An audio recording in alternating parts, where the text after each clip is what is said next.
Have you ever procrastinated before? Never. Me neither. No. Me neither. I'm not a procrastinator. Me neither. Please, all the time. How long did it take us to start the first episode?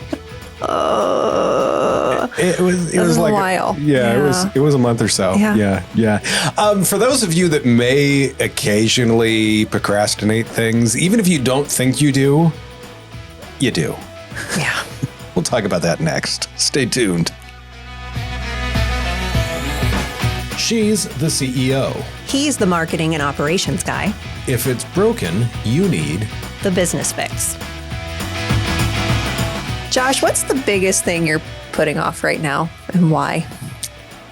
Oh, God, I've got to narrow it down to one thing. What's the biggest thing? Website. That has been, the process has started. The web people are purely waiting on me for the stuff. Yeah, it's on me. What about you? So I'm supposed to be doing some writing consulting, like coursework project for people. How's that going? I'm supposed to be doing this course that everyone's asked me for a year. I haven't done it. So this is the big question. And I think we need to speak to this because this is, as business owners, we're only accountable to us and our bank accounts. Correct. Sometimes we see the value in stuff. Sometimes we don't. Sometimes we're just chasing tomorrow's dollar instead of next week's dollar. I get all that. But as we dive into what we're referring to as the procrastination trap, why do you procrastinate on some stuff? Like that writing project. I didn't know about that. That sounds very cool. Oh, thanks. What's the holdup? The holdup is me. Why? Let's answer this in a general way for other business owners. This is going to sound like therapy, Josh. Okay. It is. Okay, so let me be your therapist. No. Good idea.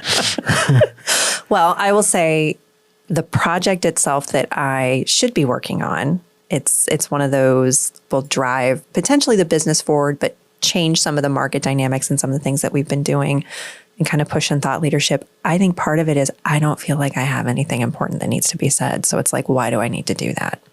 I can go work on all these other things that will give me an ROI immediately. Mm-hmm. That's going to require me to dig. And come on, it took me like 2.5 years to write a book. That's why I'm in the same, I guess by timeline, I'm in a good spot because I'm only like a third of the way through that. I believe that's part of the problem. Yeah, probably. It's funny because that's a piece that I'd love to talk about is we find ways to justify our procrastination. Oh, absolutely. With more productivity. Yes, because it's so funny. When I worked for others, they would just be like, this is the deadline, get it done. And I can do that. Right. But when it's accountable to you, you're like, well, I've got other things that I should be doing. Well, my deadlines don't mean anything to me unless they do. Right. And it's funny. I mean, deadlines are, to me, they are deadlines when client work is involved. Mm-hmm. If we say Thursday, it better be done Wednesday. Absolutely. If not, we failed. Yes. If I say I'm going to have the website done by September, it's not September. I didn't say which September. Correct. That's the other way we justify it. So to me, like, first off, what do you see as the big impact on that procrastination has on so many businesses? Like we've talked about this. You see under the hood of so many businesses. Yeah. What do you see as the biggest impact that it has? I think oftentimes, to me, the biggest impact that procrastination has is decisions that people have around their people. And it is, I don't want to have that uncomfortable conversation, or I don't want to dig into these numbers and really realize what my gut is telling me that this person is underperforming, but I don't want to reconcile it. So then I have to have a conversation about them. You know what? I'll just go work on this other issue, because to have that uncomfortable conversation or to have to hold someone accountable is difficult for me. So I can go chase all the shiny objects. I'll go organize my office. I'll organize my email. I'll go return that client phone call. I'll do anything that I can to not have to have that sweaty 10-minute conversation that's uncomfortable, that could potentially make my business so much better. But there's a possibility that I may not know what to say.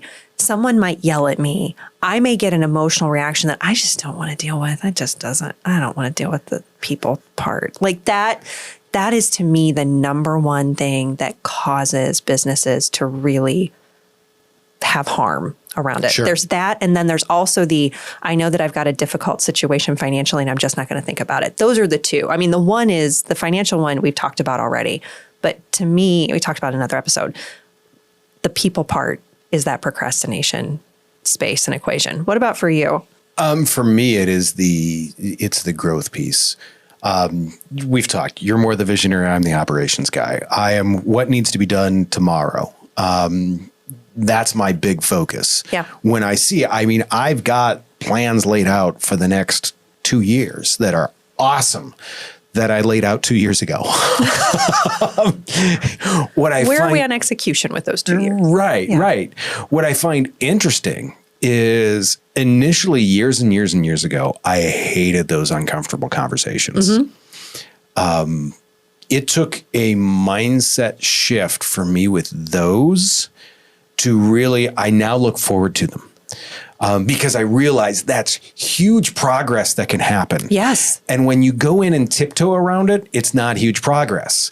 If you bust through the door and be like, look, we got stuff to take care of, stuff will get taken care of. And everyone typically gets over it pretty quickly. It is that rip the Band-Aid off thing. Yeah. I remember from 10,000 Small Businesses when we went through the piece with the lawyers. You laugh. Oh yeah, legal day was so much fun. Yeah, legal day, because they did 2 role-playing exercises. Yeah. And mine was distinctly hilarious. They started out with, the first one was disciplining an employee whose performance wasn't up to par. Okay. The gentleman that they called up there, his name was Carl, probably the nicest human being on the planet. It was 20 minutes of just the most brutal 20 minutes I have seen in my entire life. He just sat there and he's like, look, you're a great employee. We really love you. But we need maybe just tweak this one number, just a little, but we love you. You're wonderful. And I mean, it was 20 minutes of that. Right. No. The look on your face is, I'm sitting in this room, like watching this, and it's like watching someone try and kill a deer with a shovel. They're just beating it. They want to make this quick and painless. They've got a gun in the car. Just shoot it. No, they are trying to do, and not a big shovel either, like a small, like a garden trowel. No, it's not going to work. Right. Whereas it was on the flip side of that, is they asked around the class, they're like, hey, is anyone willing to want to be the employee that gets fired for the role-playing exercise? And one woman volunteered. She's like, look, I've never been in a situation where I've been fired. She goes, so I'd like to kind of experience this. And the lawyer's like, do we have any volunteers to be the firing manager? And no one volunteered. And she pointed to me. She goes, Josh, would you be willing to do this? And as soon as I said yes, the woman's like, damn. And the lawyer's like, what's going on?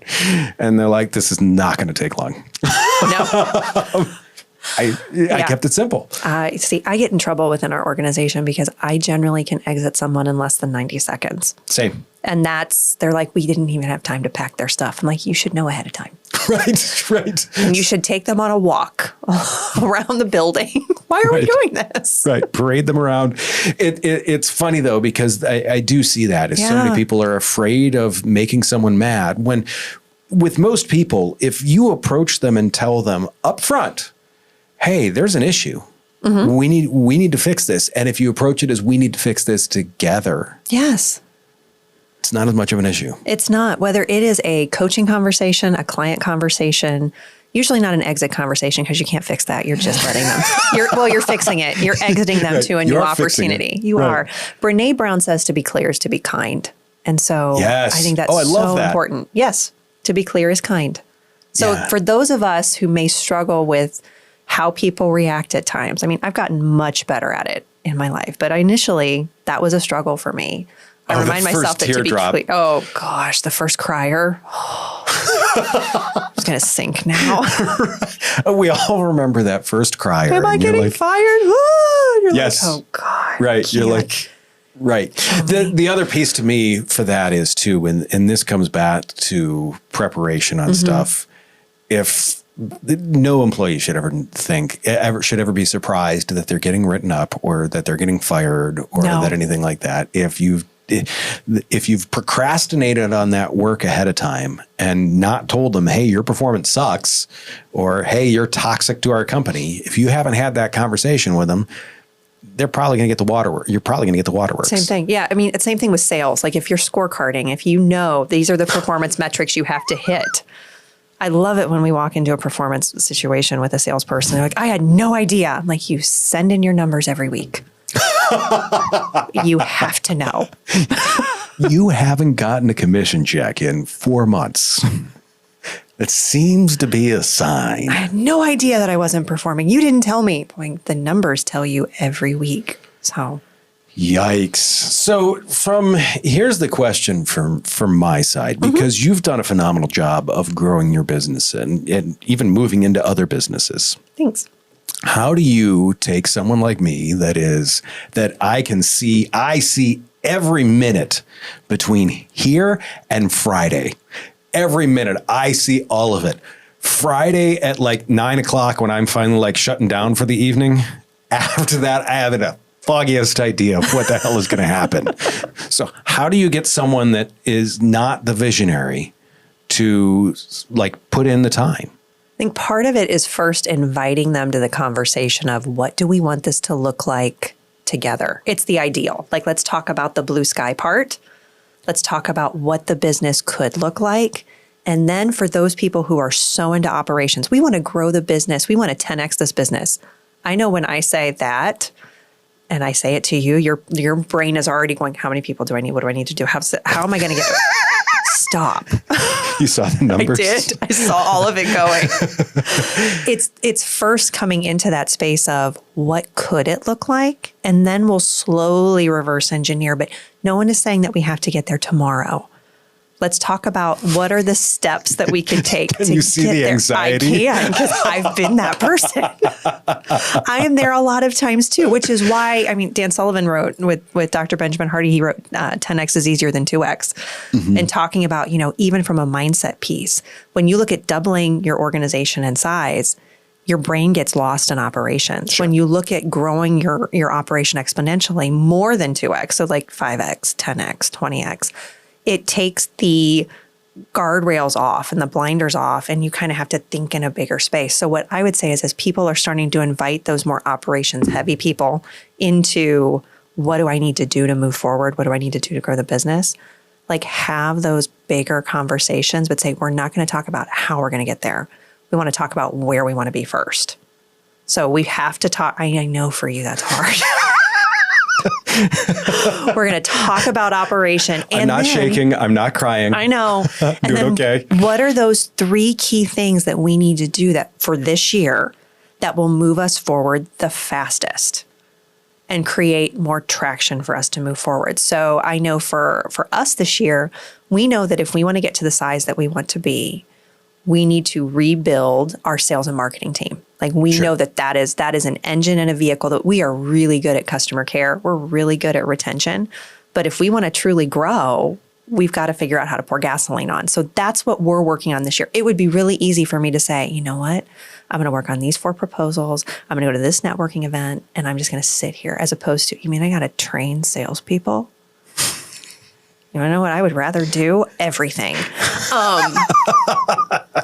And I love our salespeople, but still. Anything and everything other than doing that. Yeah, but it's really picking those things and knowing that is what's going to drive me forward. Having our website optimized and is a good front door that's accessible and all the things that it needs to be. No, I don't really want to write that copy, but that's probably going to push me forward. If I actually do write the course and the thought leadership that I'm supposed to be doing, that everyone has said would help push my business forward, if I actually did that thing, we'd be growing our revenue and growing in a different way. So maybe I should actually get that done. Did we just sign up to be accountability buddies? I think so. It's going to piss me off. So I have a great story, because we're going to talk about stress. Yeah. Like my dad owned, with two other partners, a good sized company many years ago. At his most stressed, there were some procrastination issues, kind of came into time management. The two other partners in his business got him tickets for a time management seminar that was happening downtown Cleveland. Okay. And my dad's first reaction was, I don't have time for that. Yes. At which point they kind of looked at him like, I think you just answered the question. Yeah. We see it. When my task list starts to expand, when my email inbox starts to get more than like 30 deep, the stress, the decision fatigue, all of that starts to come in. Do you see that with business owners in other arenas where they're like, oh, I'm behind, so I'm going to put stuff off? Always. That's human behavior. That has nothing to do with owning a business. Like, that's everybody on the planet. Oh, I need to get all of this laundry done. I'm going to go make chicken soup. Like, there's all sorts of things that you could do. Oh, I've got this come on. We did this in like school. We were in elementary school, high school, whatever I need to do this giant paper. I'm going to go take a walk. I'm going to go call my friend. I'm going to go do my math homework that's due on Thursday. But I'm not speaking from having children that do this, but this paper that I'm supposed to be doing tomorrow, I'm not going to do. Because we were both angels. I know I was. I was a saint. Yeah, no, for sure. For sure. I never gave my parents any problems about homework and never saved a report to the last minute. But I think it's absolutely natural human behavior. Humans naturally procrastinate. And I'm sure there's some evolutionary perspective to it too, that at some point in time you thought like, oh, I shouldn't do that. And it probably saved our lives. So it's like ingrained in us to some degree. But at the same time, it can hold us back. So how do you find the fine line? Because there is some truth to, I didn't do this. I procrastinated long enough and I didn't do the thing, and not doing the thing was actually beneficial. Like there is but that's not the norm. And I was about to say, those I have found to be few and far between. They're very few and far between. We mentioned before we started even recording, like there's certain things on my task list that have just been there so long where I'm like, just delete it. Yeah. Just delete it. You've obviously proven that you are not going to do this. Just get it out of there. Yeah. Well, and stress is okay. Procrastination to some degree is okay because it can also fuel creativity. There are studies around, Sure. having a set amount of time versus having a ton of time. Deadlines can be important for helping people as long as you follow them. Not everybody follows a deadline. So what are some things that you do in order to help prevent the procrastination syndrome from kicking in and you're doing your English report 20 minutes before it's due on the bus on the way to school? So this is not something that I struggle with a lot as far as getting things done. I know this. I know. So if for those of you that may be Colby, I'm an 8824. So high fact finder, high follow through, I get it done. But occasionally when there's like emotional attachment to things, or I don't feel like I want to do it. Which is in itself the definition of why we procrastinate. So I keep a project task board in my office. I have it's through Post-it notes. I have think, do, and done is written at the top of. Interesting. It's little lanes on my wall. And then I put the Post-it notes in and they're color coded. What's for AUI, what's for clarity, what's finance, what's additional things that are community focused. And those are on the wall and they're large projects that I know I need to either, am I thinking about it? Am I in the process of doing it? Or am I done with it?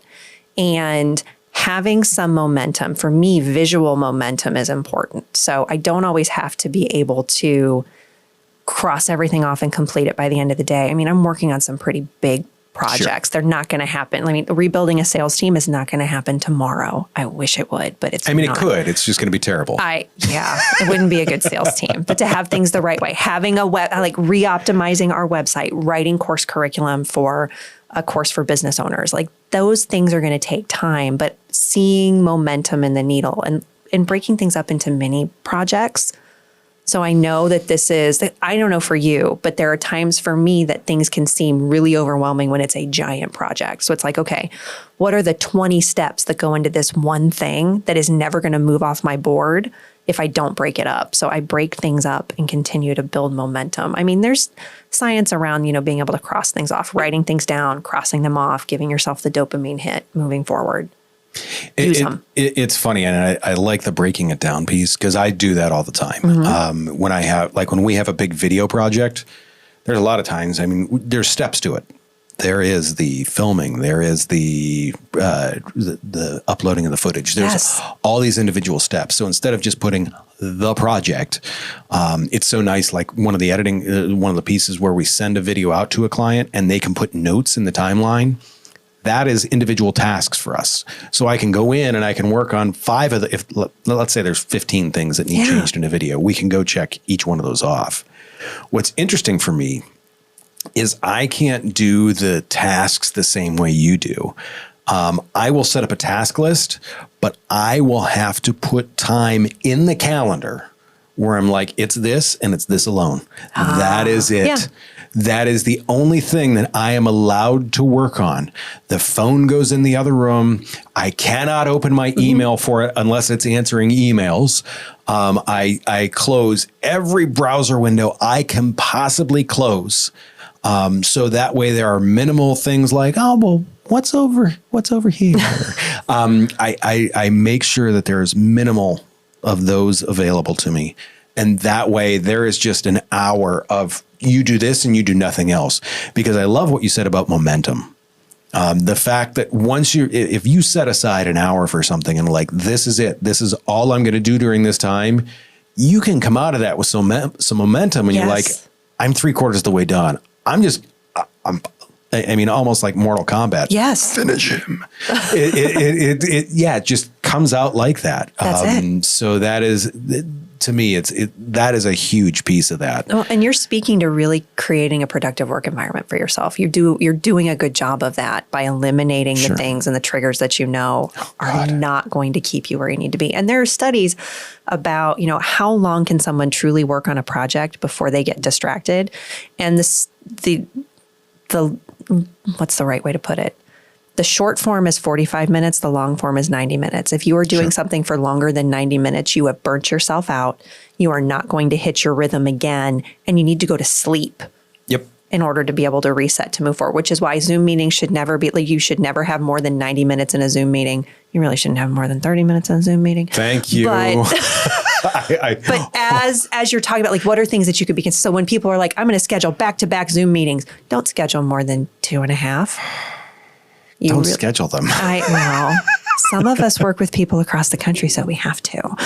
But it's just, how do you make sure? And then get up from your desk, get up from your space, move around. Same thing with doing, you're working on finance.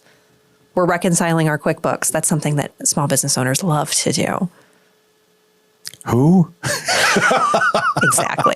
But sometimes you have to do it. So you set your timer and you don't burn yourself out. So it's really important, especially if you're going to be working long days, that you set yourself into those between 45 and 90-minute blocks. That's some of the work that I've done to try to continue to optimize myself and make sure that I don't burn out. Because once I've lost my flow and I've lost my ability to refocus, I'm done. And there's no point. No.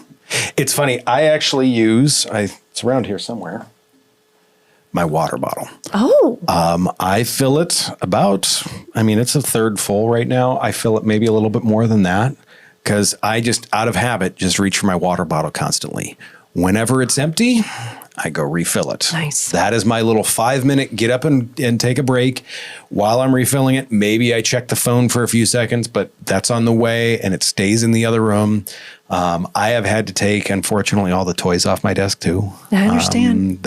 I would catch myself driving motorcycles around on my desk and that would be distracting. I get it. Well, and the other part I would say too, that a lot of small business owners, email is our biggest distractor from all of the things. Huge.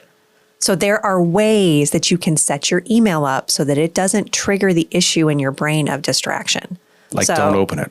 Well, don't open it, or have it set to tasks as opposed to having it set to your emails coming in and you see it filling up. So there's different ways that, there's studies around how to do that. And the argument is now that the way it's set up, whether you use Outlook or whether you use Google, it's set up wrong for your brain. It is. It's funny. I actually had someone ask me at a previous job, they're like, man, you get so much done in the morning. And I always told them, I said, I won't open my email till at least 9:30. I would open it first thing in the morning to be like, oh, is there a fire I need to put out? Anything on fire. Right. Literally. And if I see nothing that like someone's waiting on specifically, like that's preventing them from doing their job, I close it and I go do my own thing. And I would wait till that 9:30 time to finally be like, okay, it's time to open up the email. Because the thing that I have found is your task list are things that you need to get done. Your email is things that other people need you to get done. Yes. Don't let other people dictate your day, because that is a super simple way to justify that procrastination. Yes. Oh, hey, someone sent me, I'll just answer this real quick for him. 4 emails later, 3 hours, you are somewhere at your accountant's office going, what the hell happened? I was supposed to be editing a video. Yeah. Well, the other thing that I would say too is that email, I had a coach once, and I didn't like how she posed it, but she said, Chrissy, why are you afraid of success? And I'm like, what are you talking about? Like, I'm not afraid of success. She said, you are preventing yourself from getting the things done that will move you forward the fastest. Why are you afraid of success? It's like, oh. That's a tough one. It sucked. That's a tough one. But she was right. And sometimes I think we have to consider that as we're looking at all the different tools and all the different things that can help keep us productive, to not procrastinate ultimately is some of the procrastination because we just are afraid that it's going to push us in a different plane. That's interesting. And I get that too, especially from my operations perspective. I would think so. Yeah. I mean, as soon as you said that, I'm like, oh man, this really sucks. I'm growing as a person. I get it. This is painful, damn it. Because like I said, I see to Friday. Yeah. What's past Friday? Hell if I know. I don't know. That's way too much for me to think about. I'm trying to map out between here and Friday. And no, that makes a whole heck of a lot of sense. What are some things that you see, though? We talked about, like for me, okay, motorcycles on the desk. That's a procrastination trigger for me because I just sit there and play. Same thing with cars. The internet, email, news feeds, all the news feeds. With phone, obviously. Phone, just to me, just put it in the other room. Hide it. Yeah. Take the watch off. Turn whatever you have to do, just so it's not distracting. I could ignore my watch because most of the time it's like telling me like, hey, get up, fatty. So, but with that, what are some procrastination triggers that you see that people need to identify outside of that? So the one would be, especially as it relates to people, like avoidance of conversation, avoidance of wanting to be with people. I like that. So if you are not showing up for something, or you're moving a meeting, or you're avoiding your team member because you don't want to have that conversation, that's a huge one. Like, who am I not showing up for? Who am I not showing up to? Can be telling for you. Oh, that's a brilliant one. Yeah. Bob's going to be in this meeting, so I think I'm just going to go ahead and pass. Yeah. We'll push this to next week. Yeah. Or, this person said this manager said I need to have this conversation with this other manager. You know what? I don't really want to do that.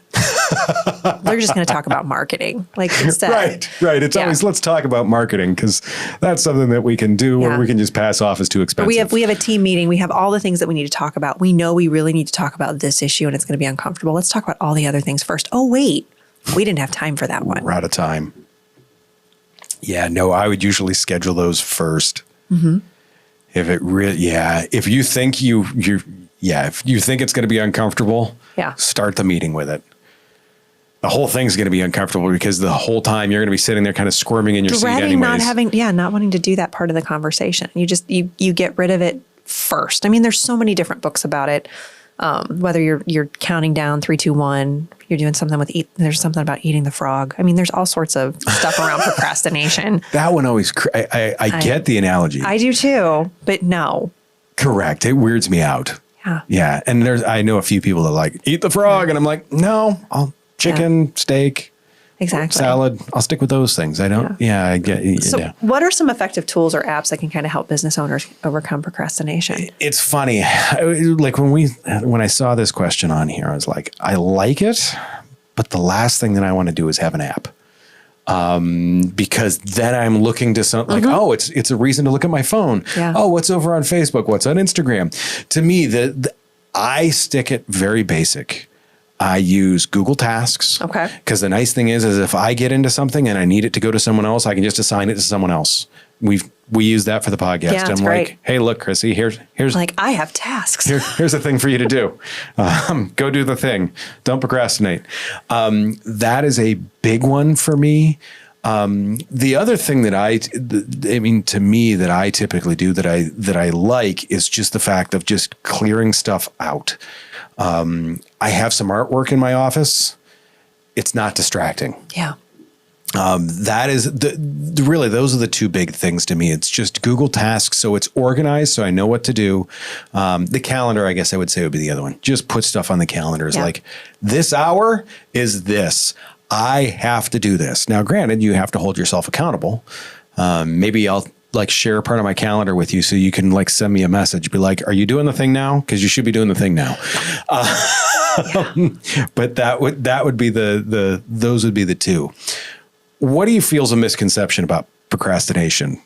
Because a lot of people think that, oh, well, I'm going to do the thing, but they don't do the thing. I think that sometimes the misconception is that it's a fault in your character. Like there's something wrong with you because you're procrastinating. Sure. That is totally normal human behavior. And so it's more about the why. Oh, I love that. Yeah. I love that. It's interesting because when in saying this reminded me of something. Chris Williamson said this, and he talked about this from one of the guests on his podcast. There's all sorts of ways that we procrastinate that we think we're not. And he said, he's like, reading a book on how to do the thing is not doing the thing. Thinking of the adoration that you're going to get for doing the thing is not doing the thing. Practicing doing the thing is not doing the thing. Planning out the finances of doing the thing is not doing the thing. What is doing the thing is doing the damn thing. Yeah. That's a good point. I've been caught in that loop. Oh, I'm going to read about this. Just do it. Yeah. Just do it. Yeah. Just do the damn thing. Well, and I think there's the other P words. We've got procrastination, but the other part is priorities. So making sure that what the priorities are, you're focused on, you're moving forward. Because I think too, as business owners, our businesses are usually primary a lot of the time and family comes secondary. Sure. And so do not procrastinate the people that you care about. I agree. Very, very good. I think that to me is a great place to end it on. Yeah. I want to thank everyone for showing up. Chrissy, thanks for the conversation. This was a really good one. I'm excited to get this one out there. Make sure that you go to thebusinessfix.com, check out all the social medias, make sure that you follow and subscribe and all those things. We would love to get your comments and feedback. We are excited to address your questions and to talk about those questions. You gave me an idea for the next topic. Yeah. That sounds scary. What is it? Meetings. Oh. Yeah, I think that's what we're going to talk about next. How to have good meetings. Yeah. Or not have meetings. A little bit of both. Okay, maybe. cool. Maybe, because I think some people could use work on Zoom meetings. Yeah. That being said, make sure that you take care of yourself. If you can, take care of someone else too. We will see you very soon.